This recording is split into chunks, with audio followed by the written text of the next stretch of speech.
الله الرحمن الرحيم. السلام عليكم ورحمة الله وبركاته. إن الحمد لله نحمده ونستعينه ونستغفره ونعوذ بالله من شرور أنفسنا ومن سيئات أعمالنا. من يهده الله فلا مضل له ومن يضلل فلا هادي له. وأشهد أن لا إله إلا الله وحده لا شريك له. وأشهد أن محمدا عبده ورسوله. يا أيها الذين آمنوا اتقوا الله حق تقاته ولا تموتن إلا وأنتم مسلمون. يا أيها الناس اتقوا ربكم الذي خلقكم من نفس واحدة وخلق منها زوجها وبث منهما رجالا كثيرا ونساء. واتقوا الله الذي تساءلون به والأرحام إن الله كان عليكم رقيبا.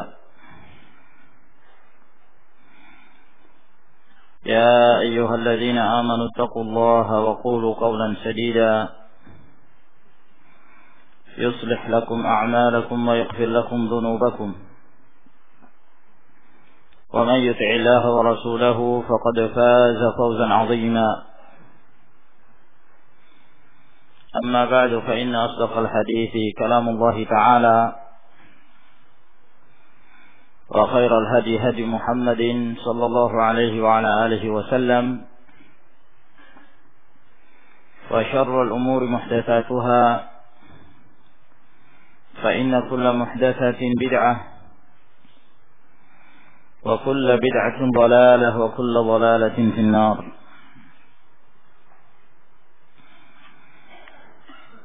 معاشر المسلمين رحمكم الله. Alhamdulillah, kalimat hamdalah yang senantiasa kita sebutkan melalui lisan kita sebagai tanda rasa syukur kita hanya untuk Allah Rabbul Alamin yang senantiasa melimpahkan rahmatnya dan senantiasa memberikan anugerahnya kepada kita sekalian, sehingga pada malam hari ini kita masih diberikan kesempatan untuk kembali berkumpul dalam majelis ilmu, melanjutkan pengajian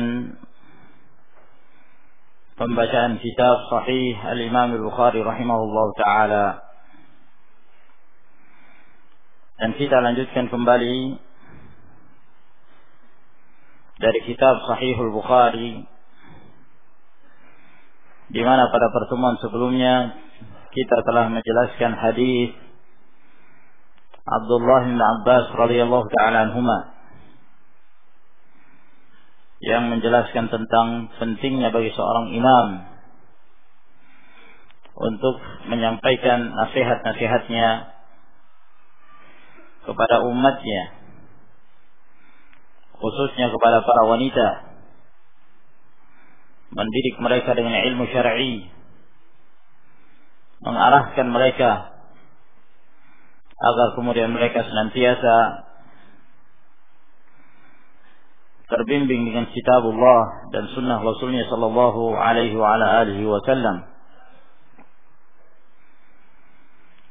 Maka pada malam hari ini insyaallah taala kembali kita melanjutkan ke bab yang berikutnya.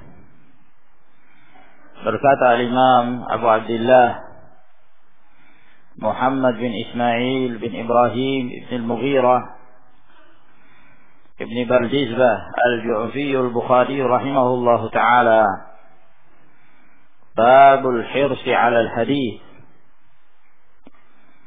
Bab al-hirs, semangat al-hirsi artinya semangat, sesuai dengan kemampuannya, alal hadis, untuk mendapatkan hadis atau mendengarkan hadis. Dan al-hadis, istilah hadis di dalam istilah syar'i yang dimaksud adalah yang disandarkan kepada Nabi sallallahu alaihi wasallam. Apabila disebutkan secara mutlak al-hadis, maka yang dimaksud adalah sesuatu yang disandarkan kepada Rasulullah sallallahu alaihi wasallam, apakah dari ucapan beliau atau dari perbuatan beliau atau dari takrirat, persetujuan dari Nabi sallallahu alaihi wasallam. Dan tidak disebutkan istilah hadis kepada selain Rasulullah sallallahu alaihi wasallam kecuali diikat dengan sesuatu. Misalnya kita mengatakan hadisun mauquf, artinya hadis itu mauquf, maksudnya disandarkan kepada sahabat Nabi.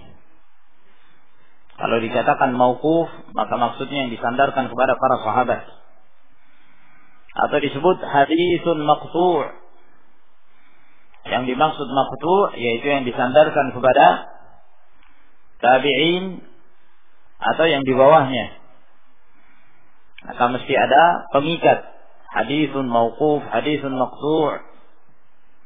Adapun kalau disebutkan secara mutlak al-hadis, maka yang dimaksud adalah hadis Nabi sallallahu alaihi wasallam. Di dalam bab ini Al-Imam Al-Bukhari rahimahullahu taala menyebutkan bab al-hirsu 'ala al-hadis, semangat untuk mendapatkan atau menuntut ilmu hadis, untuk menjelaskan kepada kita bahwa mempelajari hadis Nabi sallallahu alaihi wasallam dan bersemangat untuk mendapatkannya, ini termasuk di antara ibadah dan sesuatu yang sangat dianjurkan di dalam Islam. Sebab hadis yang datang dari Nabi alaihi salatu wassalam merupakan wahyu yang datang dari Allah subhanahu wa ta'ala. Oleh karena itu para ulama menyebutkan bahwa Allah tabaraka wa ta'ala menurunkan dua wahyu. Yang pertama adalah wahyu berupa kitabnya Al-Quranul Karim, Kalamullahil Munazzal, firman Allah subhanahu wa ta'ala, yang itu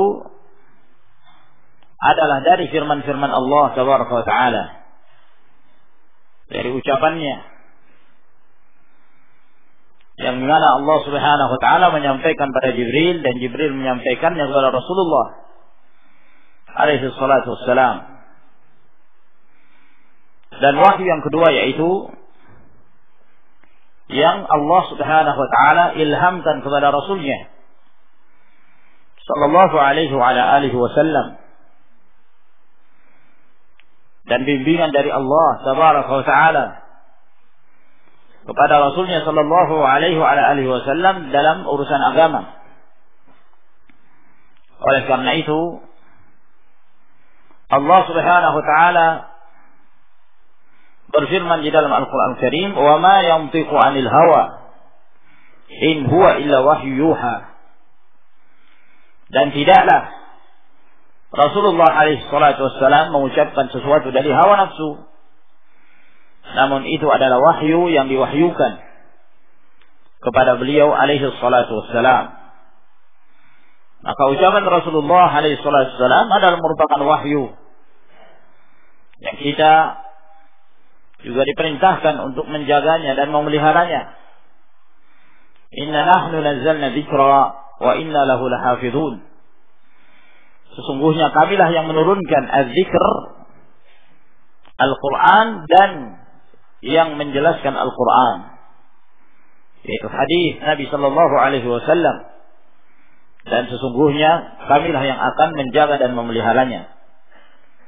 Mustahil Allah Tabaraka wa Ta'ala memelihara Al-Quran lalu kemudian Allah tidak memelihara yang menjelaskan isi Al-Quranul Karim.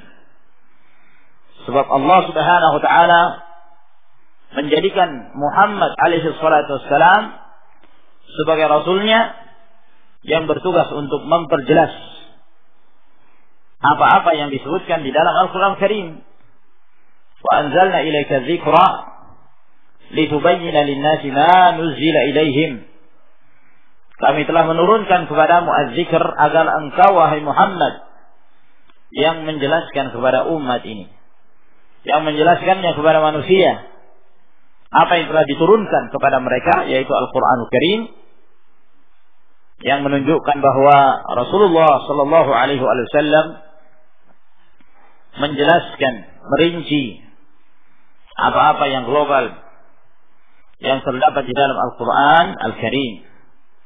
Maka bentuk pemeliharaan Al-Quran adalah dipelihara lafaznya dan dipelihara maknanya, kandungan-kandungannya, sehingga sunnah Rasul Sallallahu Alaihi Wasallam yang berupa hadis-hadis beliaulah yang senantiasa terjaga.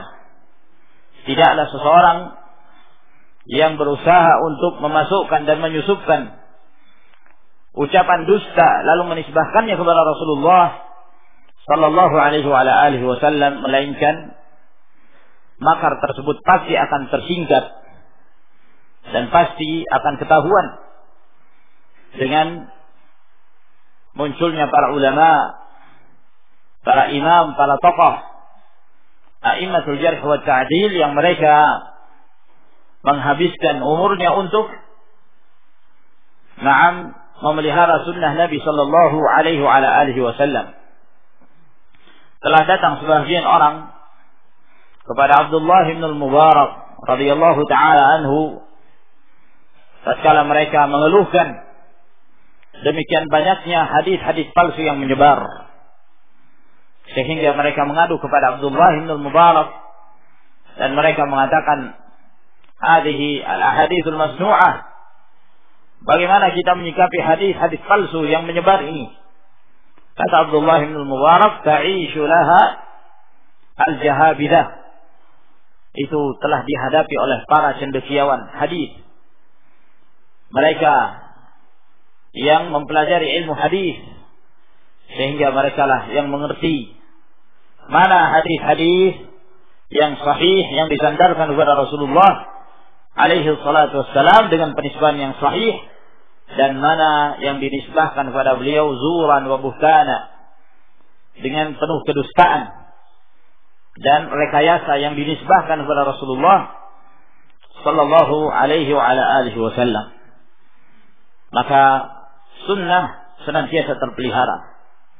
Oleh karena itu, di antara bentuk pemeliharaan sunnah Nabi Sallallahu Alaihi Wasallam adalah mengumpulkan hadis-hadis Rasulullah dan bersemangat dalam memelihara hadis-hadis Nabi Sallallahu Alaihi Wasallam. Dan pemeliharaan tersebut apakah dalam bentuk menghafalnya, ada yang disebut para ulama dengan dhabtu as-sadr, penelitian, yakni teliti dari dadanya, dalam artian dia menghafal apa yang dia dengarkan dari hadis Nabi Sallallahu Alaihi Wasallam. Atau pemeliharaan yang kedua, yaitu dengan kitab, dhabtul kitab, dia mendengarkan hadis lalu dia menulisnya, lalu dia memeliharanya dan menjaganya dari berbagai perubahan sampai kemudian dia menyampaikan hadis itu kepada yang lainnya. Maka ini merupakan bentuk pemeliharaan hadis Nabi Sallallahu alaihi wa ala alihi wasallam. Oleh karena itu keutamaan yang besar bagi seorang yang bersemangat apabila dia telah mendengarkan hadis Nabi alaihi salatu wassalam, lalu kemudian dia menghafalnya, memeliharanya. Di dalam hadis Zaid bin Thabit yang diriwayatkan oleh Ibnu Majah, Imam Ahmad dan yang lainnya, kata Nabi sallallahu alaihi wa ala alihi wasallam, "Nadharallahu imra'an sami'a minna haditsan fahafidhahu hatta yuballighahu ghayrah. فرب حامل فقه ليس بفقيه ورب حامل فقه إلى من هو أفقه منه." Kata Nabi sallallahu alaihi wa ala alihi wasallam, semoga Allah Jalla wa ala memberikan kenikmatan kepada seseorang yang mendengarkan dari kami hadis, yang mendengarkan dari Nabi sallallahu alaihi wasallam satu hadis, lalu kemudian dia menghafalnya, dia memeliharanya sampai dia menyampaikan hadis itu kepada orang lain. Karena boleh jadi yang membawa hadis tersebut dia tidak faqih. Dia membawa hadis, membawa riwayat, tapi dia tidak mampu memahami yang terkandung di dalam hadis tersebut. Dan boleh jadi ketika dia menyampaikan pada orang lain, ternyata orang lain tersebut lebih mampu memahami tentang kandungan yang terdapat di dalam hadis Nabi sallallahu alaihi wa ala alihi wasallam.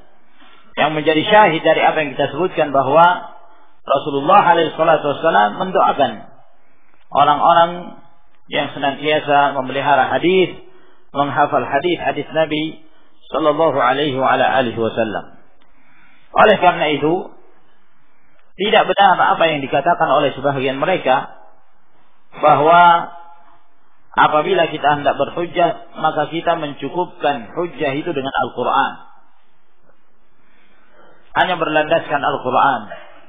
Kenapa? Karena hadis-hadis sekarang sudah tidak bisa dipercaya katanya. Ya, disebabkan karena terlalu banyaknya hadis-hadis yang palsu. Sehingga khabar-khabar atau riwayat-riwayat hadis itu sifatnya ahad dan tidak bisa dijadikan sebagai hujjah.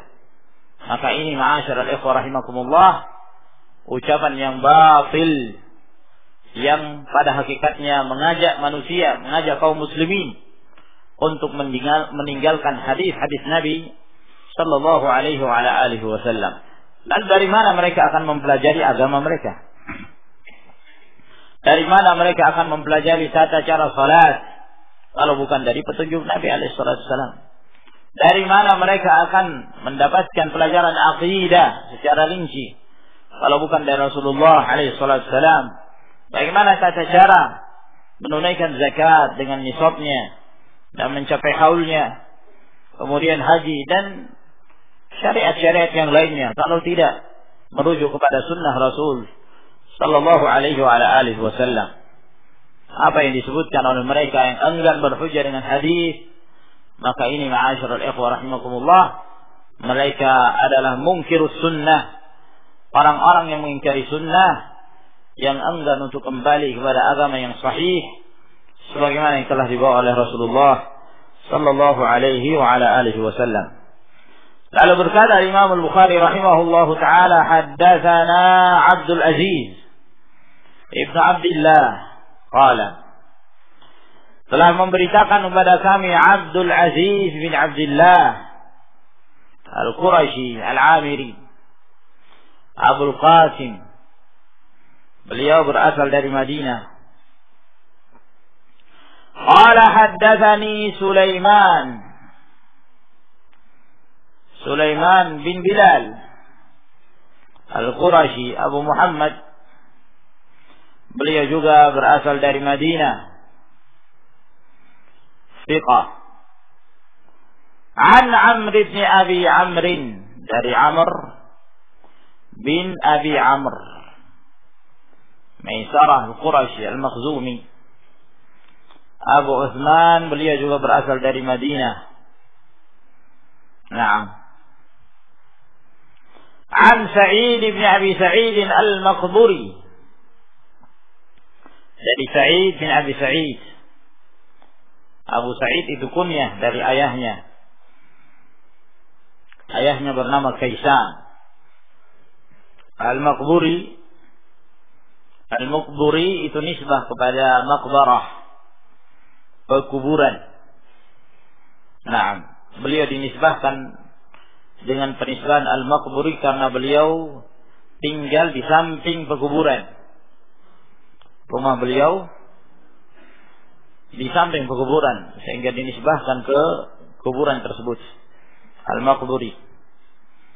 Beliau juga berasal dari Madinah, dari kalangan tabi'in. Sebagaimana Amr bin Abi Amr juga dari kalangan tabi'in, Sa'id bin Abi Sa'id juga dari kalangan tabi'in. Maka di sini dalam sanad ini kita mendapatkan faedah di antaranya bahwa seluruh perawi-perawi dalam riwayat ini mereka seluruhnya orang-orang yang berasal dari Madinah. Semuanya al-Madaniyun. Mulai dari gurunya Imam Al-Bukhari, Abdul Aziz bin Abdullah, dan seterusnya sampai kepada Sa'id bin Abi Sa'id Al-Maqburi. Dan faedah yang kedua bahwa di sini ada riwayat seorang tabi'i meriwayatkan dari tabi'i yang lain. Seorang tabi'i meriwayatkan dari tabi'i yang lainnya. Dan ini banyak sekali kita bisa mendapatkan dalam sanad-sanad hadis. Di antara mereka ada yang meriwayatkan walaupun mereka satu tingkatan. Ada sahabat yang meriwayatkan dari sahabat yang lain. Sebab tidak semua hadis-hadis yang disampaikan oleh para sahabat itu mereka dengarkan langsung dari Nabi alaihi salatu wassalam, namun mereka meriwayatkannya dari yang lain, dari kalangan para sahabat. Kadang-kadang tabi'i meriwayatkan dari kalangan tabi'i, ya, di kalangan tabi'i. Bahkan ada riwayat di mana 7 dari kalangan tabi'in saling meriwayatkan, seluruhnya dari kalangan tabi'in. Nah, dan itu terjadi. Dan bahkan terkadang ada riwayat sahabat meriwayatkan dari tabi'i. Nah, perhatikan turun. Ini yang diistilahkan oleh para ulama dalam ilmu mustalahul hadis, riwayatul akabir 'anil asagir. Riwayat yang lebih tua meriwayatkan kepada yang lebih muda. Sahabat meriwayatkan kepada tabi'in. Kadang-kadang ada sanad yang demikian. Nah, walaupun itu jarang, namun ada riwayat-riwayat tersebut. An Abi Hurairah radhiyallahu taala anhu annahu qala, dari Abu Hurairah radhiyallahu taala anhu bahwa beliau berkata, qila ya Rasulullah, ditanya kepada Rasulullah sallallahu alaihi wasallam. Nah, yang dimaksud qila di sini yang ditanya, ya maksudnya Abu Hurairah itu sendiri yang bertanya. Sebagaimana yang nampak dari konteks dari hadis ini, bahwa yang bertanya adalah Abu Hurairah. Beliau mengatakan, ya Rasulullah, wahai Rasulullah, man as'alun nasi bi syafa'atika yaumal qiyamah, siapakah manusia yang paling berbahagia mendapatkan syafaatmu pada hari kiamat? Qala Rasulullah sallallahu alaihi wa ala alihi wasallam, maka jawab Rasulullah sallallahu alaihi wa ala alihi wasallam, laqad dhanantu ya Abu Hurairah, sungguh aku telah menyangka wahai Abu Hurairah, alla yas'alani an hadzal hadithi ahadun awwala minka. Sungguh aku telah menyangka wahai Abu Hurairah bahwa tidak seorang pun yang bertanya kepadaku tentang hadis ini yang lebih pertama dari kamu. Nah, ini maksud Nabi alaihi salatu wasallam, aku sudah menyangka bahwa engkaulah orang yang pertama yang akan bertanya tentang hadis ini. Nah, tidak ada yang bertanya kepadaku sebelum kamu. dengan pertanyaan ini. Engkaulah yang pertama. Lima ra'aitu min hirsika 'ala al-hadis, karena aku melihat semangatmu untuk mendapatkan atau menuntut ilmu hadis. As'adun nasi bi syafa'ati yaumil qiyamah. Manusia yang paling berbahagia mendapatkan syafaatku pada hari kiamat. Man qala la ilaha illallah, adalah orang yang mengucapkan la ilaha illallah khalisan min qalbihi aw nafsihi, yang murni, ikhlas dari hatinya atau dari dirinya. Demikian hadis yang disebutkan oleh Imam Al-Bukhari rahimahullahu taala. Di dalam hadis ini, ma'asyiral ikhwah rahimakumullah, kita mendapatkan beberapa fawaid. Di antara faedah hadis ini, keutamaan para sahabat, di mana mereka apabila ada hal-hal yang hendak mereka ketahui dalam urusan agama, mereka langsung bertanya kepada Rasulullah SAW, dan mereka langsung mendapatkan jawaban itu dari Nabi SAW tanpa perantara. Dan ini keutamaan para sahabat ridwanullahi alaihim ajma'in yang tidak dimiliki oleh orang-orang setelahnya. Nah, orang-orang setelahnya memang betul mereka mempelajari Alkitab, mempelajari Sunnah, namun tidak seperti para sahabat ridwanullahi alaihim ajma'in yang melihat langsung Nabi SAW, yang benar-benar mengetahui di mana ayat itu diturunkan dan kapan ayat itu diturunkan, berkenaan tentang apa. Allah tabaraka wa ta'ala menurunkan sebuah ayat atau satu surah. Keutamaan ini hanya dimiliki oleh sahabat Nabi ridwanullahi alaihim ajma'in. Oleh karena itu mereka mendapatkan keutamaan. Mereka menjadi hamba-hamba yang diridai Allah Subhanahu wa taala, dan Allah Subhanahu wa taala meridai mereka, dan mereka pun ridha kepada Allah tabaraka wa taala. Dan mereka menjadi generasi yang terbaik yang disaksikan kebaikannya oleh Allah dan Rasulnya sallallahu alaihi wa alihi wasallam. والسابقون الأولون من المهاجرين والأنصار والذين اتبعوهم بإحسان رضي الله عنهم ورضوا عنه وأعد لهم جنات تجري تحتها الأنهار خالدين فيها أبدا وذلك الفوز العظيم.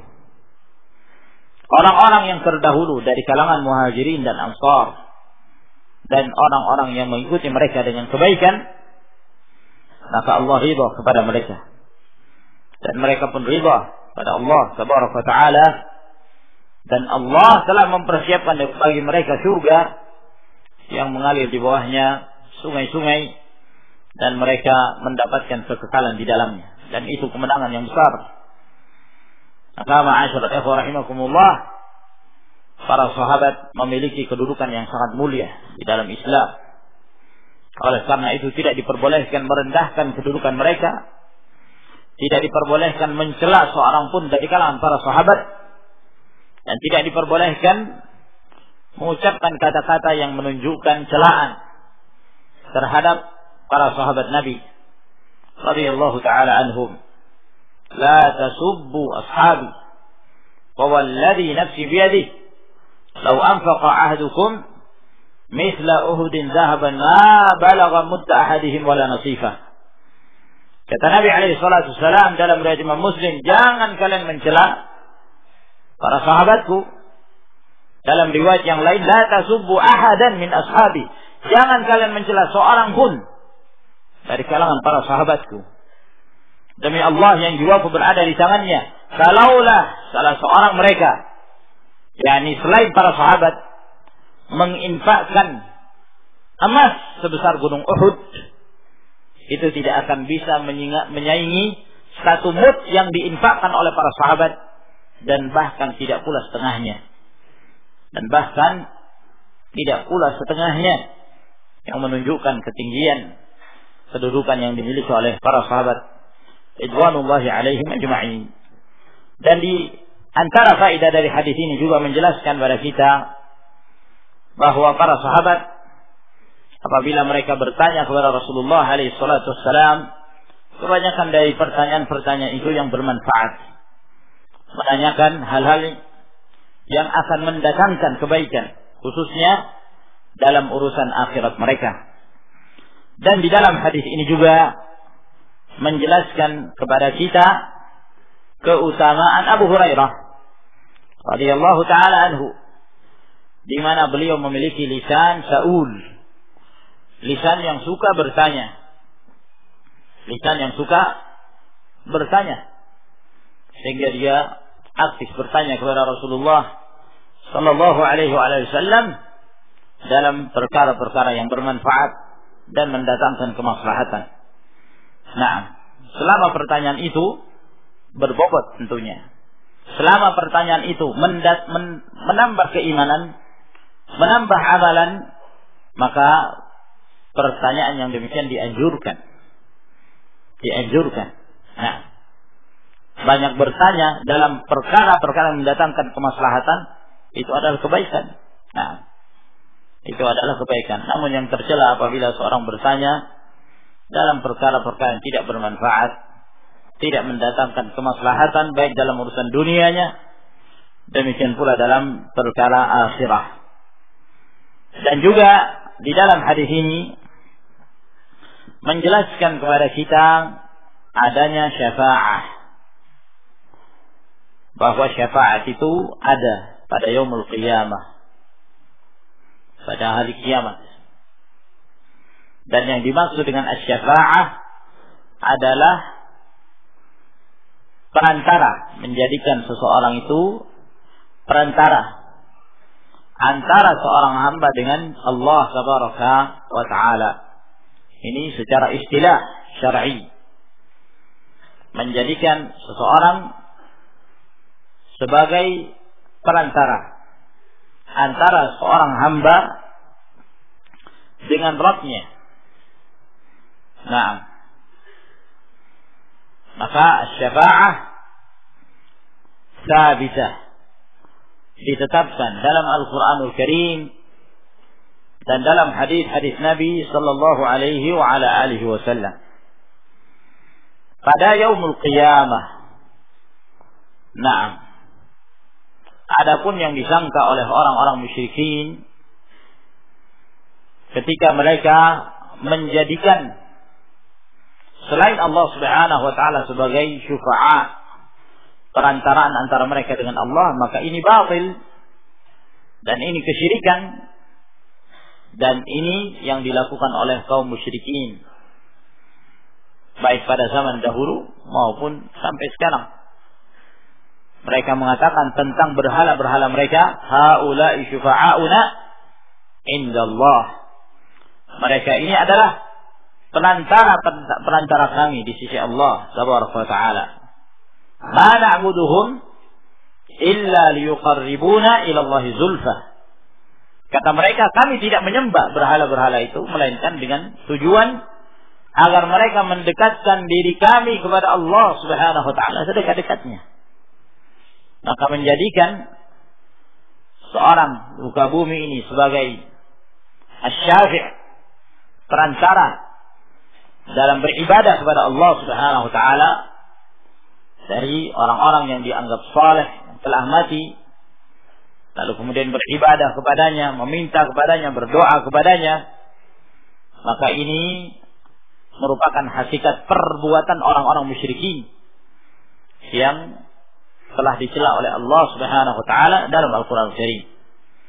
Namun yang dimaksud asy-syafa'ah yang sabitah, yang ada, yang ditetapkan dalam Al-Quran dan As-Sunnah, yaitu asy-syafa'ah pada yaumul qiyamah, pada hari kiamat.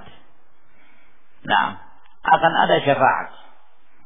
Namun syafaat tersebut tidak akan terjadi kecuali memenuhi dua persyaratan. Sebab asal hukumnya syafaat itu seluruhnya milik Allah Jalla wa'ala. bukan milik siapapun, bukan milik Rasulullah, bukan milik malaikat, bukan milik siapapun dari makhluk ini, walaupun dia adalah hamba yang termulia. Tidak ada satupun yang berhak memiliki syafaat. Syafaat itu kepemilikan mutlak adalah Allah Subhanahu wa taala. Itulah yang difirmankan oleh Allah, "Qul lillahi asy-syafa'atu jami'an." Katakanlah, milik Allah syafaat itu seluruhnya. Milik Allah syafaat itu seluruhnya.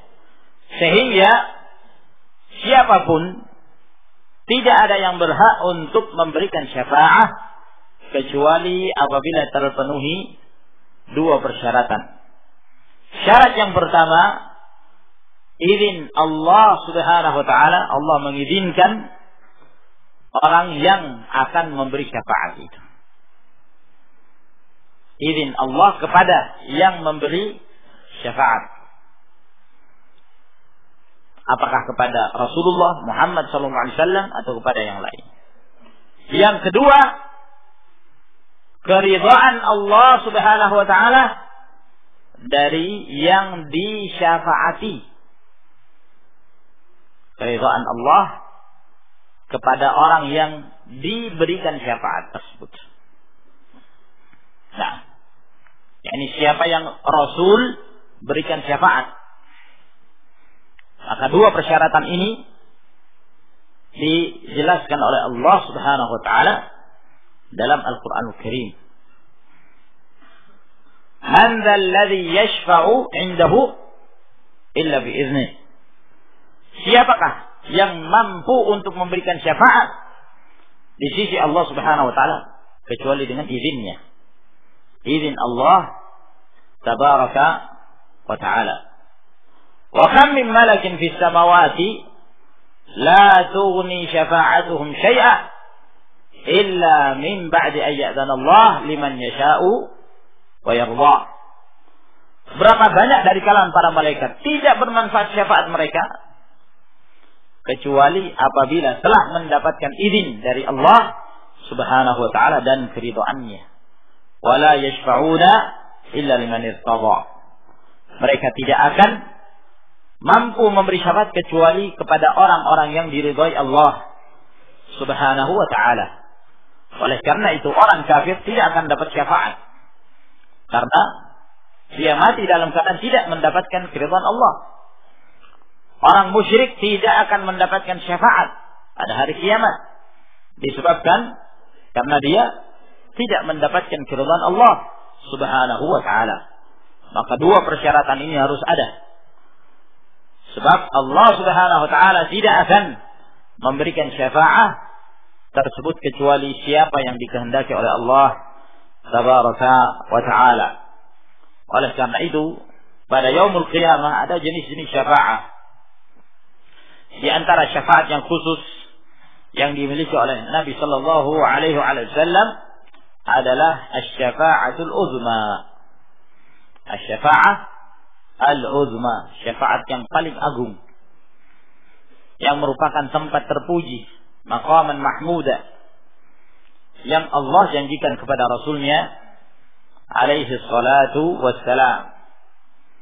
Nah, yaitu syafaat untuk mengistirahatkan orang-orang yang dikumpulkan di padang mahsyar agar mereka segera diselesaikan perhitungan mereka, yaumul hisab, dan segera diperiksa amalan-amalan mereka dan ditimbang perbuatan-perbuatan mereka. Dan di sana ada jenis-jenis syafaat yang lain yang disebutkan dalam kitab-kitab aqidah. Walhasil dari hadis ini menunjukkan bahwa Abu Hurairah bertanya kepada Nabi sallallahu alaihi wasallam tentang orang yang paling berbahagia yang akan mendapatkan syafaat Rasulullah sallallahu alaihi wasallam. Berarti menunjukkan bahwa ada tempat-tempat di mana Rasulullah alaihi wasallam diberikan hak oleh Allah Subhanahu wa taala untuk memberikan syafaat. Kemudian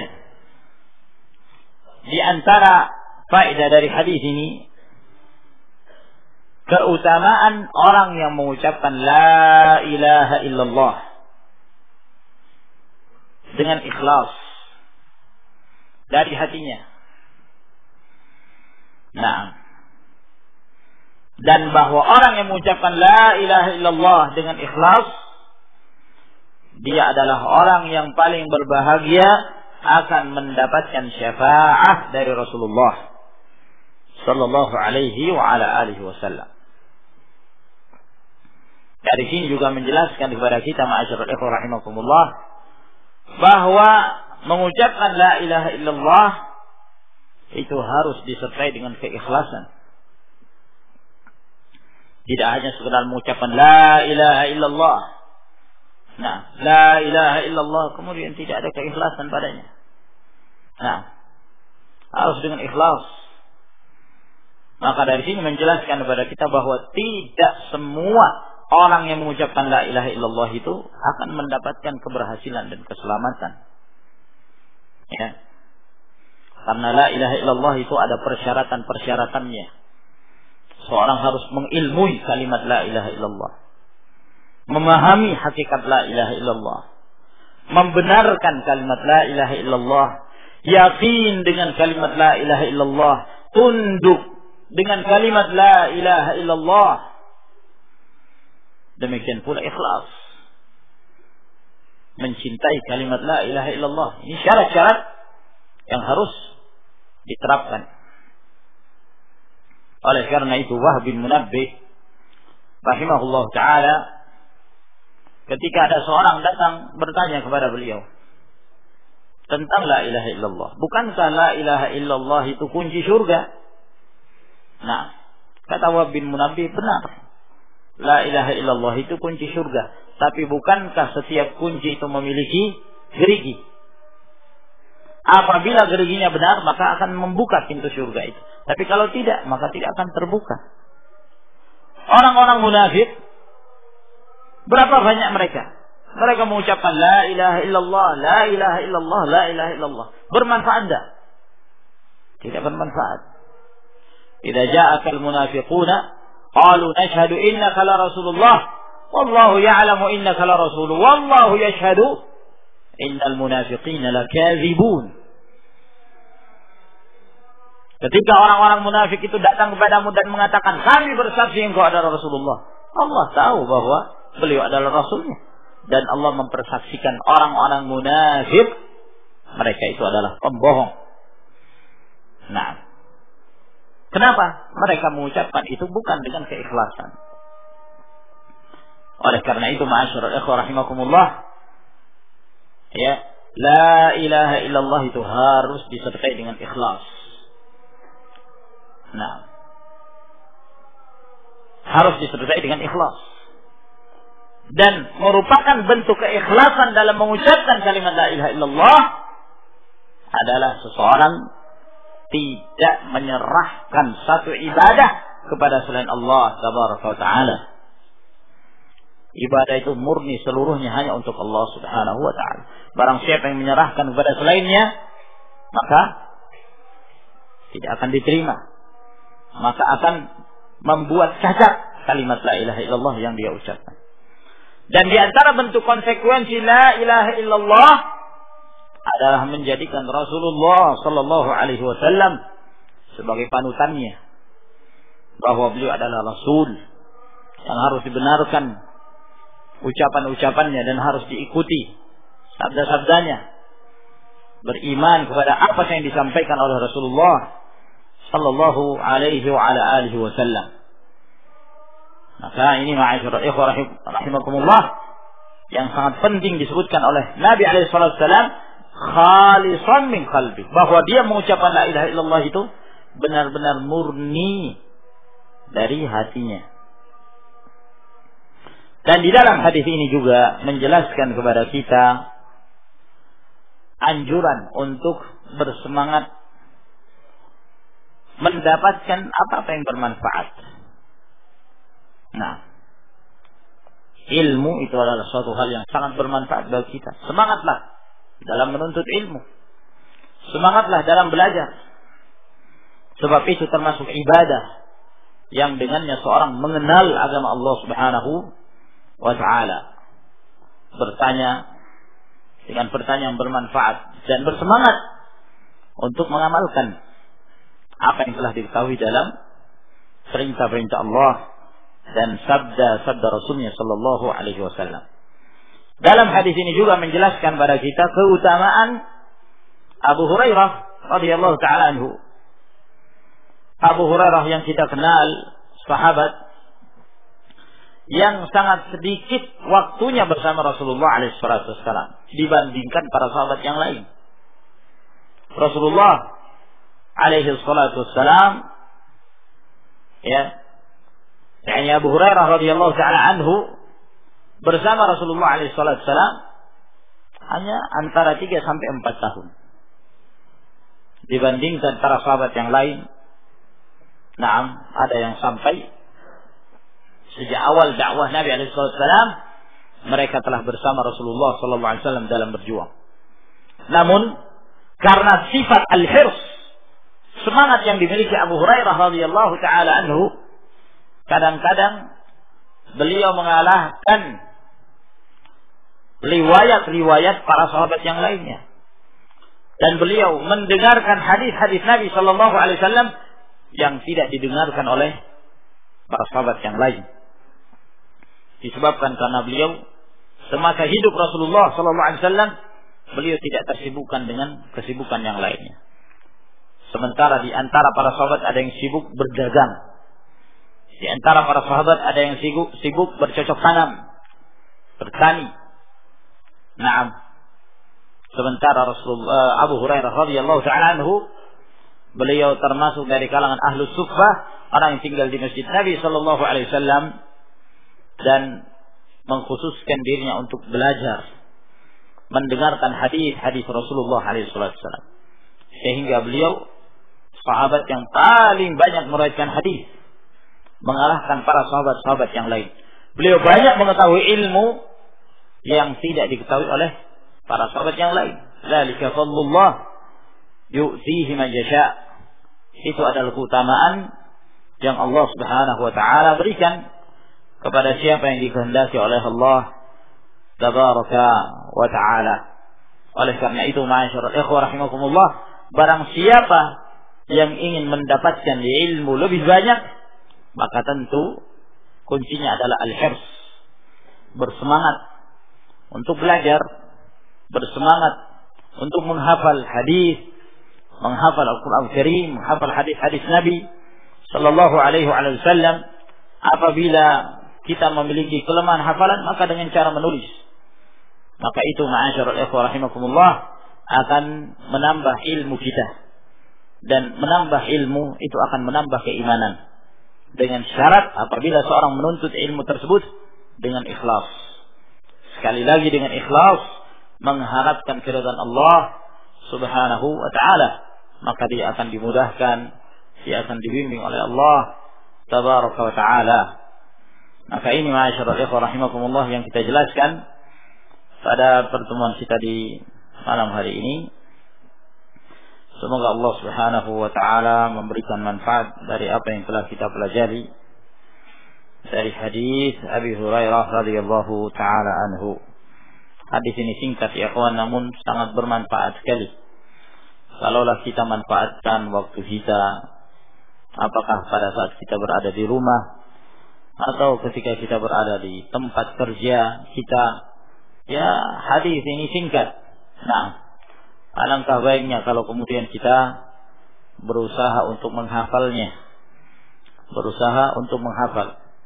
Kalau terbiasa menghafal satu hadis, ya, lalu kemudian terus, mungkin pada awalnya terasa sulit, namun kalau kita membiasakan, insyaallah taala lama-kelamaan menjadi satu yang mudah. Tetesan air saja itu bisa melubangi batu yang keras. Itu bisa terkalahkan oleh tetesan air. Maka demikian pula seorang insyaallah kalau pada asalnya dia lemah ketika menghafal, maka dia terus berusaha dan jangan berputus asa untuk menghafal hadis-hadis Nabi sallallahu alaihi wasallam. Kalau tidak mampu menghafal seluruh perawinya, ya dimulai dari sahabatnya. An Abi Hurairah misalnya. an Abi Hurairah radhiyallahu anhu qala, dan seterusnya. Naam, tidak perlu menghafal yang sebelumnya apabila kita kesulitan untuk menghafal nama-nama perawi tersebut. Sebab ini ma'asyiral ikhwah rahimakumullah penting ya. Kita berusaha untuk menaiki jenjang-jenjang ilmu. Nah, jangan kita terus berada di bawah.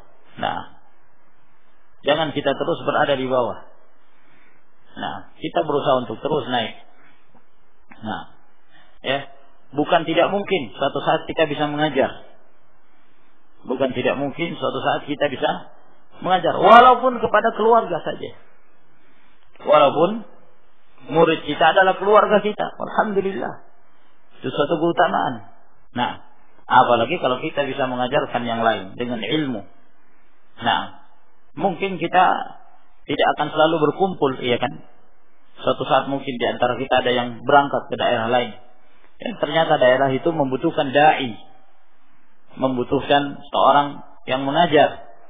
Nah, karena tidak adanya ahlus sunnah di kampung tersebut, sehingga alhamdulillah apa yang pernah kita belajar itu akan bermanfaat. Jangan selalu merasa, wah sudah saya pendengar saja, terus pendengar. Bagus kalau mendengar terus. Naam, menambah ilmu bagus, tapi ada usaha untuk terus. Nah, ya, karena ya sekali lagi kalau kita berhadapan dengan orang awam, antum semuanya dipanggil ustaz nanti. Nah, iya kan? Ya, dipanggil ustaz. Apalagi kalau sudah mulai mengenal sunnah. Naam. Ya, oh ternyata harus ya memelihara jenggot itu harus, maka dipelihara jenggotnya. Ya, di antara kita ada yang jenggotnya masya Allah lebat. Nah, bertemu dengan seorang, ya mesti dipanggil ustaz ya. Atau mungkin dipanggil Pak Yai. Nah, ya tidak sedikit yang seperti itu katanya.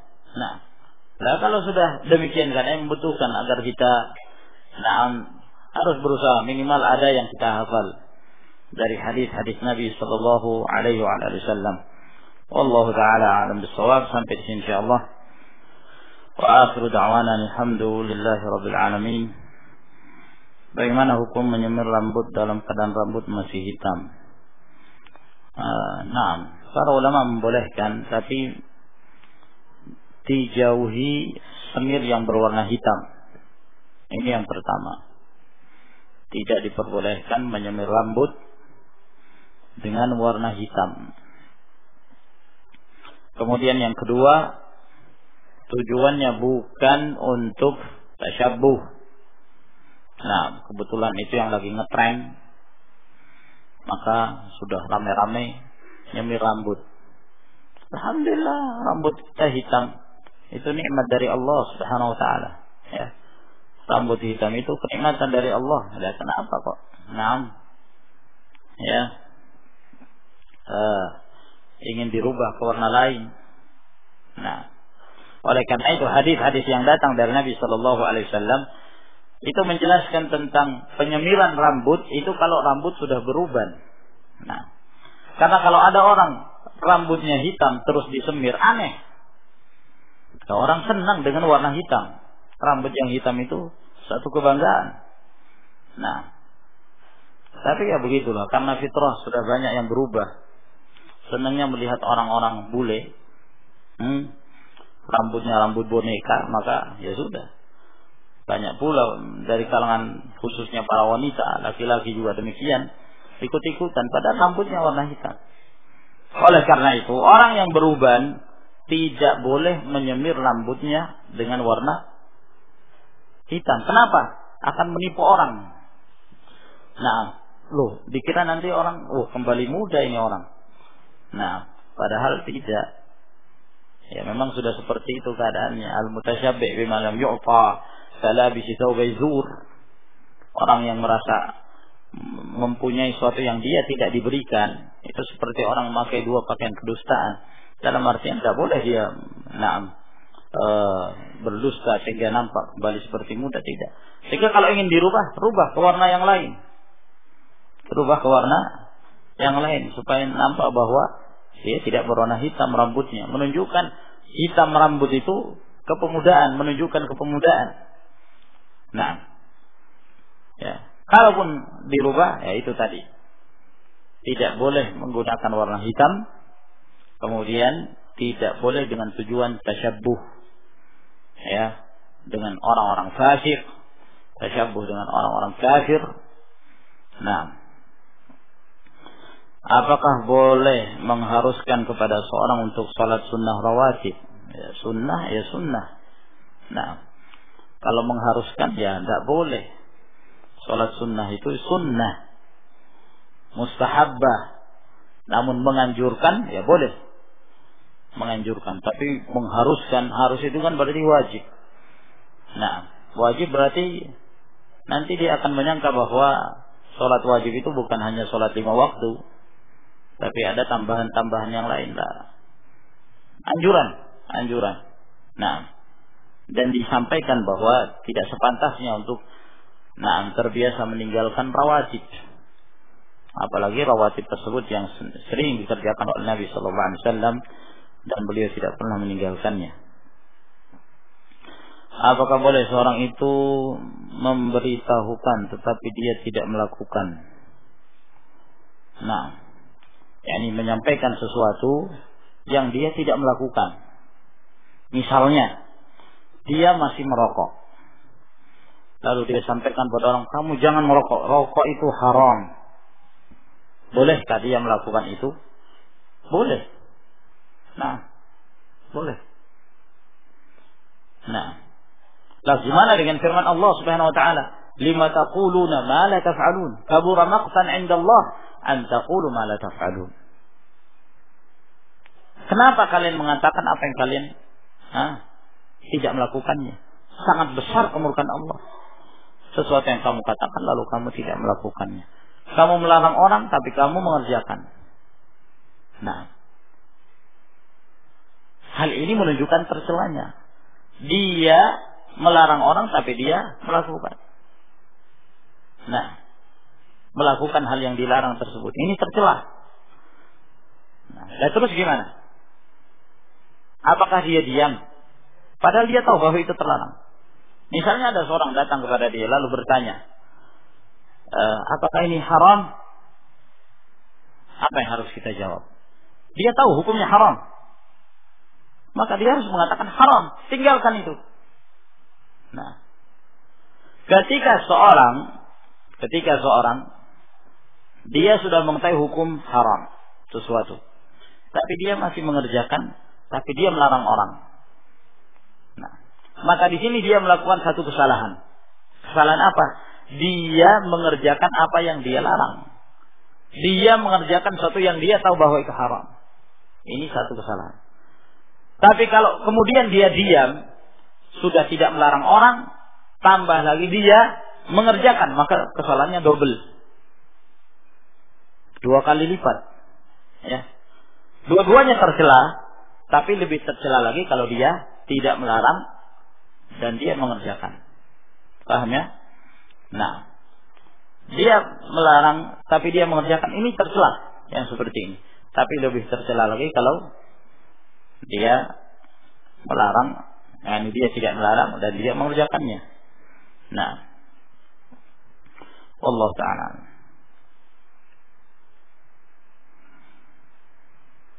Saya mendengarkan pada ikhwan bahwasanya yayasan dalam Islam tidak dibolehkan karena berasal dari ahlul kitab. Dan juga seperti partai punya ketua dan wakil-wakilnya. Sementara di pondok kita ini punya yayasan.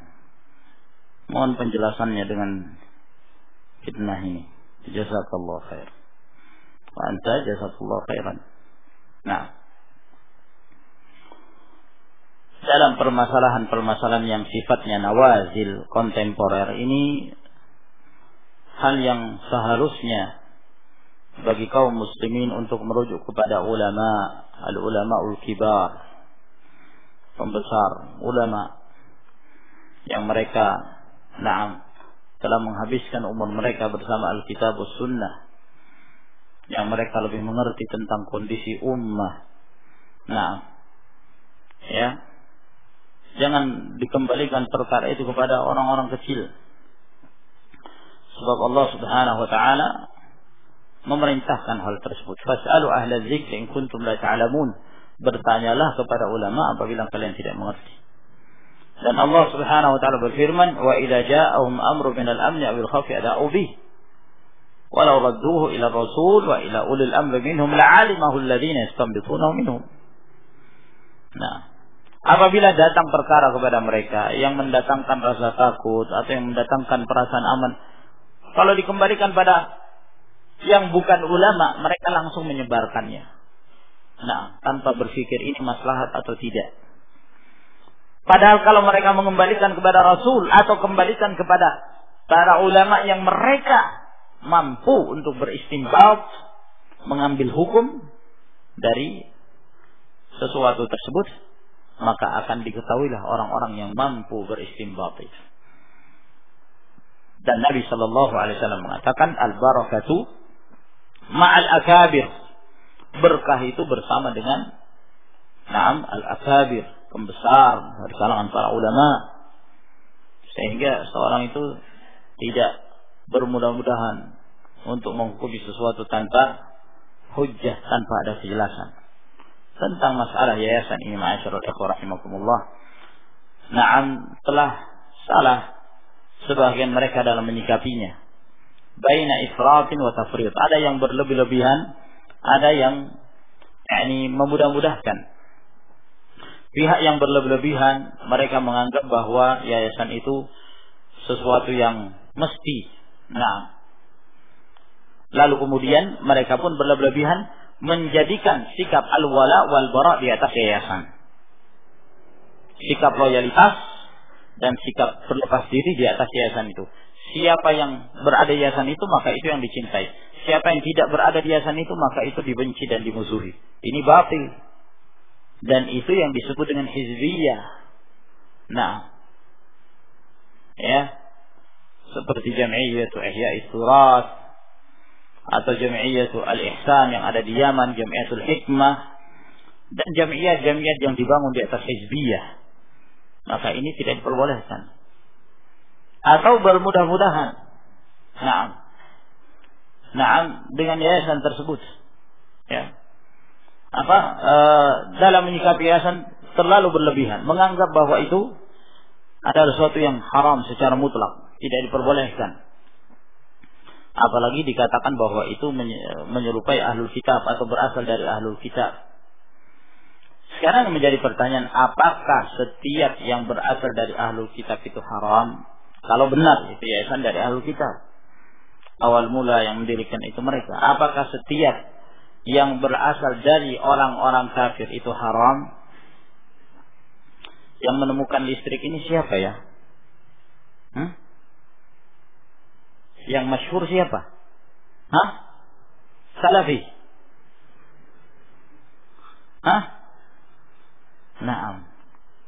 Jadi mikir dulu sebelum menjawab, sebelum memutuskan sesuatu. Pesawat terbang itu yang buat siapa ya? Yang digunakan untuk berangkat dari satu daerah ke daerah lain, itu yang buat asalnya itu dari mana? Muslim, Ahlus Sunnah.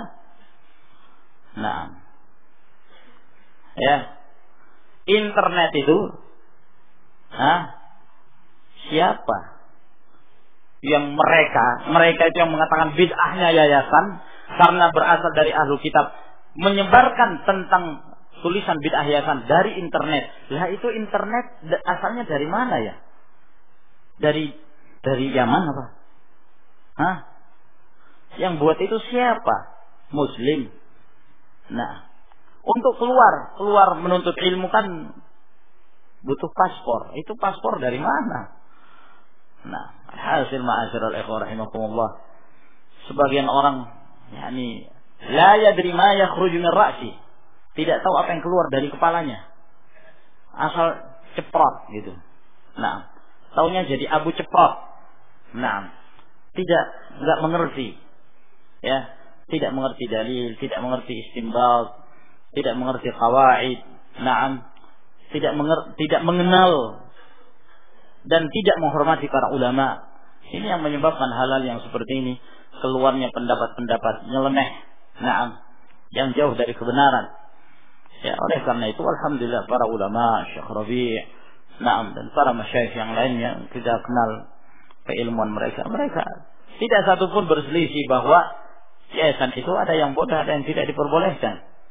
Nah, selama itu digunakan sebagai sarana untuk pengembangan dakwah salafiyah, maka itu adalah suatu hal yang dianjurkan. Nah, ya kawan, bagaimana mungkin kita akan bisa membangun ma'had? Nah, dengan segala perangkat-perangkatnya, kemudian kita buat pendidikan, ya, di negara yang seperti ini kondisinya mampu apa enggak? Tidak mungkin. Harus dengan yayasan. Yang anehnya mereka yang menolak yayasan pakai yayasan. Yang menolak yayasan pakai yayasan. Aneh. Nah, kecuali kalau orang betul-betul komitmen dengan pendapatnya yang batil seperti ini, ya dia lebih mementingkan pulang sendiri, ya tidak pakai yayasan. Ya sudah, nggak usah membuat ma'had, nggak perlu melakukan hal-hal yang lain yang berhubungan dengan yayasan. Nah, lalu kemudian dia berdakwah sendirian, ya terserah dia.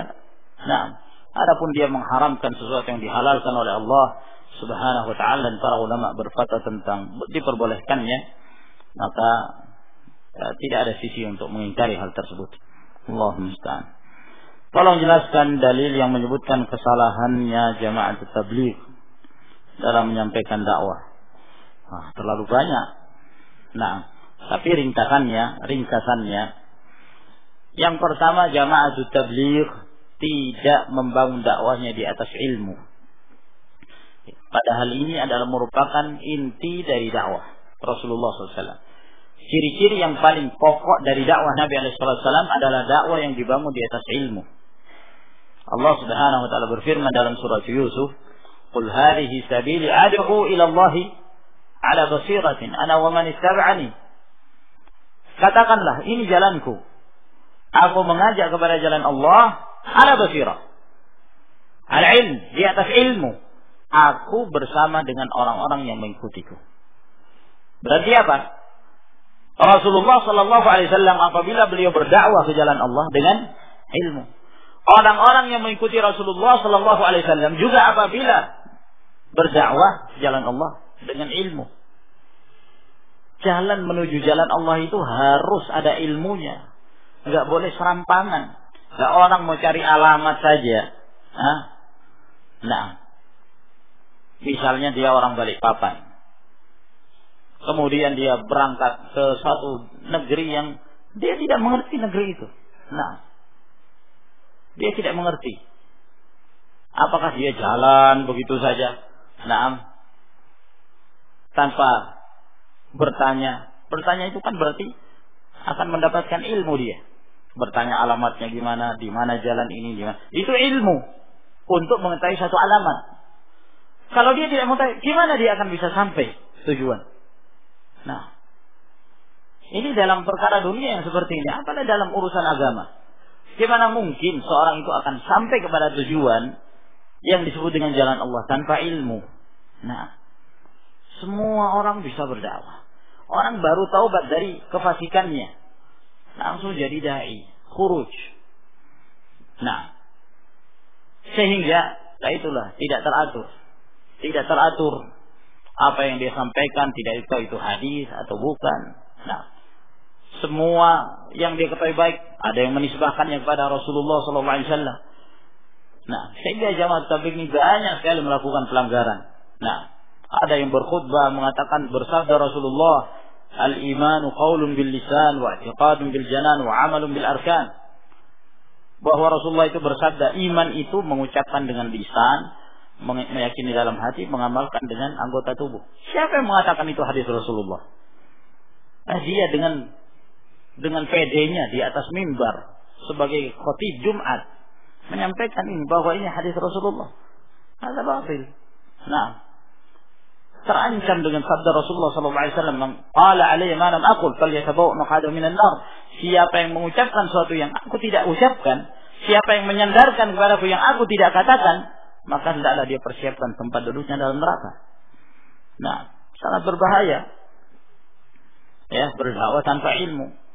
wa an taqulu 'ala Allahi ma la ta'lamun. Termasuk di antara dosa yang paling besar kalian mengada-ada terhadap Allah apa-apa yang kalian tidak punya ilmu tentangnya. Nah, kemudian dibangun di atas prinsip mereka yang hilang ini, akhirnya mereka pun banyak sekali menyebarkan hadis-hadis yang dhaif, yang palsu. Nah, karena sandaran mereka ya, fadailul amal. Kitab-kitab fadailul amal. Itu yang dibaca, dibulak-balik ya, seputar itu saja. Fadailul amal. Sementara dalam kitab fadailul amal itu penuh dengan hadis-hadis palsu, hadis-hadis mungkar, hadis-hadis yang tidak ada asalnya. Nah, bagaimana dia akan menyampaikan itu kepada umat? Apabila ada umat yang kemudian mendengarkannya lalu kemudian mengamalkan dan memahami itu adalah hadis Rasulullah, dia akan mendapatkan dosa ketika dia mengajarkan keburukan kepada yang lain. Belum lagi amalan-amalan yang lainnya. Khuruj itu sendiri tidak ada asalnya. Yang kita maksudkan tentunya adalah khuruj model Jama'atut Tabligh. Cara-caranya, model-modelnya, na'am. Ya, kemudian zikir-zikir yang sebagian yang mereka sebutkan juga tidak ada nasnya dari Rasulullah sallallahu alaihi wasallam. Istilah jaulah, na'am, tata cara jaulah, ya, ada yang zikir, ada yang na'am, yang keluar dan seterusnya. Ini cara-cara yang sama sekali tidak diajarkan oleh Nabi sallallahu alaihi wasallam. Apakah kita boleh ta'assub kepada Rasulullah sallallahu alaihi wasallam? Na'am.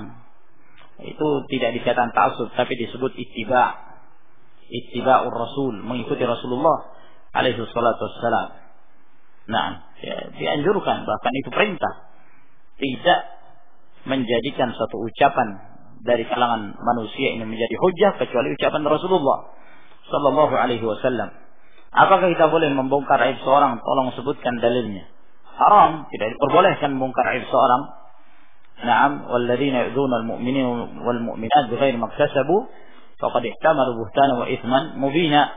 Orang yang menyakiti seorang mukmin dan mukminat tanpa apa yang mereka lakukan, maka mereka telah memikul kedustaan dan dosa yang sangat nyata. Dan Rasulullah sallallahu alaihi wasallam di dalam hadis-hadis yang diriwayatkan oleh ashabus sunan, "Na'am, la tu'dzul muslimin wa la tu'ayyiruhum wa la tattabi'u awratihim." Jangan kalian menyakiti kaum muslimin. Jangan kalian mencela mereka, jangan kalian mencari-cari aib mereka. Fa innahu man tatabba'a awrata akhihi al-muslim yatatabba'i lahu awratahu wa man yatatabba'i lahu awratahu yadhhahu walau fi jawfi rahlih. Nah, barang siapa yang mencari-cari mengungkit aib seorang muslim, maka Allah akan mengungkit aibnya, dan siapa yang Allah ungkap aibnya, maka Allah akan hinakan dia walaupun berada di tengah rumahnya. Apakah balasan bagi orang yang membangun rumah Allah? Tolong sebutkan dalilnya. Nah, disebutkan dalam beberapa riwayat Ibnu Majah hadis Abi Dzar bahwa Nabi sallallahu alaihi wasallam mengatakan man bana lillahi man bana baitan man bada masjidan walau kamathasi qatatin bana Allahu lahu baitan fil jannah. Barang siapa yang membangun masjid walaupun sebesar sangkar burung, maka Allah akan membangunkan baginya rumah di dalam surga. Artinya semampu seorang ketika dia menginfakkan hartanya untuk bangun masjid, maka itu merupakan keutamaan yang besar. Sampai sini insyaallah. Wa akhiru da'wana alhamdulillahi rabbil alamin. Assalamualaikum warahmatullahi wabarakatuh.